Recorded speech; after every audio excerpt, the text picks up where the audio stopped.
Cosmic canvas, birthplace of stars. Space is vast and mysterious. It is filled with swirling clouds of gas and dust called nebulae. These nebulae are the birthplaces of stars. They are like giant cosmic canvases where gravity paints with the elements, creating the masterpieces we call stars. Imagine a canvas so vast that it stretches for light years, dotted with pockets of unimaginable cold and darkness. These pockets, rich in hydrogen and helium, are where the magic happens.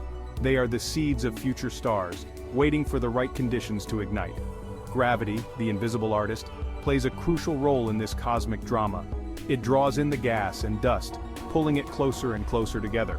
As the material collapses, it heats up, creating a swirling vortex of particles. This process, though slow and gradual, is the first step in the incredible journey of a star's life. It's a testament to the universe's ability to create something as magnificent as a star from seemingly empty space. In the grand scheme of cosmic time, the birth of a star is a relatively common event, yet each birth is a unique spectacle, a testament to the power of gravity and the endless cycle of cosmic creation and destruction. It's a reminder that we are part of something much larger than ourselves, connected to the universe in ways we are only beginning to understand. Stellar nurseries, gravity at work. Within these cold, dark nebulae, gravity continues to draw matter inward. The clump of gas and dust at the center grows denser and hotter.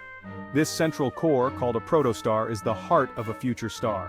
Think of it as a lump of dough, gaining mass and heat as it's kneaded by the invisible hand of gravity. As the protostar pulls in more material, its core temperature and pressure increase dramatically. This intense pressure strips electrons from their atoms, creating a sea of charged particles called plasma. The protostar glows brightly, radiating heat and light into the surrounding nebula. This stage marks a critical turning point in a star's formation. The protostar is no longer just a passive recipient of gravity's pull.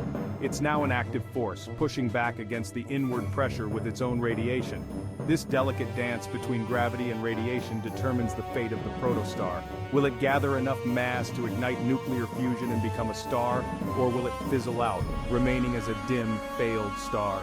The answer lies in the heart of the collapsing cloud, where pressure and temperature continue to rise, setting the stage for the next act in this cosmic drama. Main sequence, stellar prime time. If the protostar's core reaches a critical temperature of about 10 million degrees Celsius, a remarkable transformation occurs. Nuclear fusion ignites. Hydrogen atoms under immense pressure fuse together to form helium, releasing an incredible amount of energy. This energy, in the form of light and heat, pushes outward, counteracting the inward force of gravity. The protostar, now officially a star, achieves a state of hydrostatic equilibrium, a delicate balance between gravity's inward pull and the outward push of fusion energy. Imagine a balloon being inflated. The air inside represents the outward pressure of fusion, while the balloon's rubber represents gravity pulling inward. This balance marks the beginning of the star's main sequence phase, the longest and most stable period of its life. Our Sun, a typical main sequence star, has been shining steadily for about 4.6 billion years, fueled by the nuclear fusion in its core. During this phase, stars are like giant nuclear reactors, converting hydrogen to helium and releasing energy that illuminates the universe. The color and brightness of a star during its main sequence phase depend on its mass. Massive stars burn hotter and brighter, appearing blue-white, while smaller stars burn cooler and dimmer, appearing red. The main sequence is a time of stability and consistency for a star, a period of sustained brilliance that allows life to flourish on any orbiting planets. Red giants, the beginning of the end. The main sequence, though long, is not eternal. Eventually, a star will exhaust the hydrogen fuel in its core. As the core runs out of hydrogen, the outward pressure of fusion weakens. Gravity, always present, begins to gain the upper hand. The core contracts under its own weight, causing its temperature and pressure to soar even higher. This intense heat triggers hydrogen fusion in a shell surrounding the core, causing the star's outer layers to expand dramatically. The star swells to an enormous size, becoming a red giant. Imagine a campfire. As the wood in the center burns down, the surrounding logs catch fire, creating a larger, more diffuse flame. Red giants are cooler than their main sequence counterparts, hence their reddish hue. However, their immense size makes them incredibly luminous.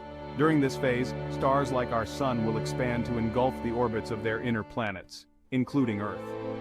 The red giant phase is a time of dramatic transformation. The star's internal structure changes drastically as it struggles to maintain equilibrium. It's a precursor to the star's eventual demise, a sign that its days of nuclear fusion are numbered.